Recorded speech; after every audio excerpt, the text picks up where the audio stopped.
இன்றைக்கி அரிசி சமையலில் நம்ம கோவக்காய் வறுவல் பார்த்துடலாங்க. 3/4 கிலோ கோவக்காய், கருவேப்பிலை, பூண்டு, உப்பு, கடுகு, மேகி மசாலா பேக்கெட்டுங்க. பேன் வச்சுக்கோங்க. 4 டேபிள் ஸ்பூன் எண்ணெய் ஊற்றிக்கோங்க. கடுகு, உளுந்த பருப்பு நல்லா வெடிச்சுக்கப்புறம் கடலை பருப்பு ஆட் பண்ணிக்கோங்க.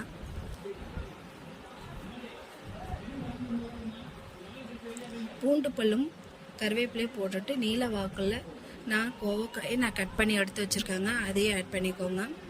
மஞ்சத்தூள், மிளகாத்தூள் ஆட் பண்ணிக்கோங்க. லைட்டாக கரண்டி வச்சு லைட்டாக கிண்டி விட்டுக்கோங்க. அடுத்தது உப்பு ஆட் பண்ணிக்கோங்க. இது எண்ணெயிலே நீங்கள் நல்லா டீப் ஃப்ரை பண்ணணுங்க. அப்போ தான் நல்லா டேஸ்ட்டாக இருக்கும். லாஸ்ட்டாக நீங்கள் இறக்கும்போது மேகி மசாலா பேக்கெட் போட்டு நீங்கள் லைட்டாக ஒரு கொதி விட்டு கொத்தமல்லி, கருவேப்பிலை போட்டு நீங்கள் இறக்கிடுங்க. கோவக்காய் வறுவல் ரெடிங்க. தக்காளி சாப்பாடுக்கு, தயிர் சாப்பாட்டுக்கு, பருப்பு சாதம் எல்லாத்துக்குமே நல்ல ஒரு டேஸ்டான ரெசிபிங்க.